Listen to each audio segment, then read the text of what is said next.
नमस्कार. मी शुभा कोकणी फ्लेवरमध्ये तुम्हा सर्वांचे खूप खूप आणि मनापासून स्वागत करते. आज आपण बनवणार आहोत रेशमी चिकन मसाला. ही रेसिपी खूप सोपी आणि घरच्या साहित्यामध्ये आणि तीही कमी साहित्यामध्ये तयार होणारी रेसिपी आहे. तुम्ही हा रेशमी चिकन मसाला खाऊन पाहाल तर तुम्हाला रेस्टॉरंटचा फील आल्याशिवाय राहणारच नाही. इतकी टेस्टी रेसिपी आहे. चला तर मग पाहूया रेशमी चिकन मसाल्यासाठी लागणारं साहित्य काय काय आहे ते. रेशमी चिकन मसाला बनवण्यासाठी लागणारं साहित्य आहे. इथे मी 1/2 किलो चिकन घेतलं आहे, जे स्वच्छ धुवून घेतलेलं आहे. या बाजूला आपण घेतलेलं आहे हे कांदा आणि काजूची पेस्ट आहे. कांदा मी उभा चिरून तो थोडासा तेलामध्ये फ्राय करून घेतला आणि त्याच्यामध्ये काजू पण मी फ्राय करून घेतले आहेत. आणि एक फक्त हिरवी मिरची वापरली छोट्या साईजची आणि त्याची ही पेस्ट करून घेतलेली आहे मी. त्यानंतर इथे मी लिंबू घेतला आहे, आलं लसूणची पेस्ट घेतली आहे, चिकन मसाला घेतला आहे, हळद घेतली आहे, धना जिरा पावडर आणि हा गरम मसाला आहे आणि मीठ. बस एवढंच साहित्य आपल्याला लागणार आहे. नॉर्थ इंडियन डिश आहे, पटापट तयार होणारी आणि कमी साहित्यामध्ये तयार होणारी डिश आहे. बघूया आपण रेशमी चिकन मसाला कसा तयार करायचा तो. इथे मी गॅसवरती कढई ठेवली आहे गरम करायला. कढई गरम झाली का आपण पुढे बघूया आपल्याला काय काय करायचं आहे. आपली कढई गरम होईपर्यंत आपण चिकन मॅरिनेट करून घेऊया.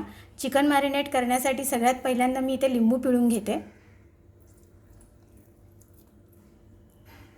त्यानंतर आपली जे आले लसूणची पेस्ट आणि मीठ वगैरे जे आहे आणि सुखे मसाले आहेत ते सुद्धा ह्यामध्ये घालून घेऊया.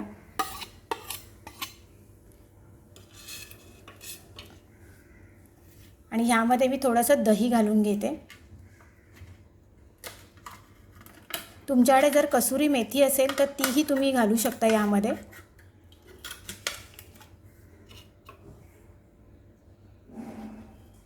कसुरी मेथीचा फ्लेवरसुद्धा खूप छान येतो.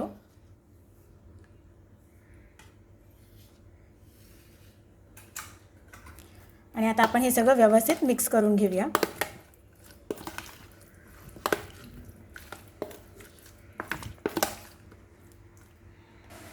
या पद्धतीने आपल्याला सगळं मॅरिनेट करून घ्यायचं आहे. हे बघा.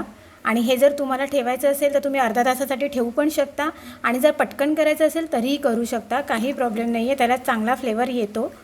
ठीक आहे. आता आपण पुढे प्रोसेस बघूया की कसं करायचं आहे ते. इकडे कढई गरम झाली आहे, मी तेल घालून घेते. यामध्ये जी आपण ही करून घेतलेली पेस्ट आहे ती घालून घेऊया आणि व्यवस्थित फ्राय करून घेऊया आपण. पेस्ट आपली व्यवस्थित फ्राय झालेली आहे. आता आपण जे चिकन मॅरिनेट करून ठेवलं होतं ना ते यामध्ये घालून घेऊया.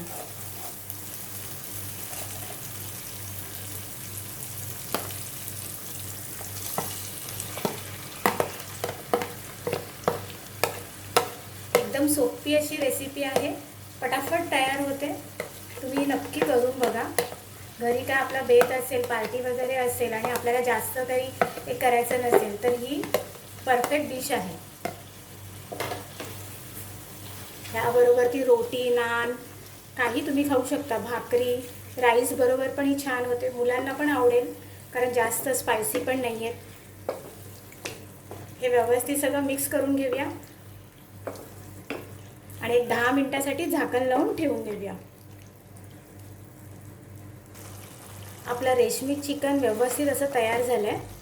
छानपैकी ग्रेव्ही त्याची तयार झाली आहे. थंड झाल्याच्या नंतर अजून ते थोडंसं दाटसर होईल. मी आता गॅस बंद करते आणि तुम्हाला सर्व करून दाखवते. अशा प्रकारे सुपर डेलिशियस असं रेशमी चिकन मसाला बनवून तयार आहे. खूप टेस्टी आणि सोपी रेसिपी आहे. आपल्या घरी असलेल्या मोजक्या साहित्यांमध्ये ही रेसिपी तयार होते. आपल्या घरी जर पाहुणे येणार असतील आणि आपल्याला पटापट जर चिकनची रेसिपी बनवायची असेल तर ही डिश एकदम परफेक्ट आहे. चला तर मग तुम्ही ही रेसिपी नक्की ट्राय करून पहा आणि रेसिपी कशी वाटली ते कमेंटच्या माध्यमातून मला नक्की कळवा. आणि हो, नेहमीप्रमाणेच कोकणी फ्लेवर या चॅनलला अजूनही जर सबस्क्राईब केलं नसेल तर तेही करून घ्या आणि बाजूला असलेल्या बेल आयकॉनवरती सुद्धा प्रेस करा, म्हणजे येणाऱ्या नवनवीन रेसिपींचे नोटिफिकेशन तुम्हाला मिळत राहील. आणि आजच्या रेसिपीला लाईक शेअर करायला पण विसरू नका. चला तर मग पुन्हा भेटूया अशाच छानशा रेसिपीसोबत. तोपर्यंत खात राहा, स्वस्त राहा आणि मस्त राहा.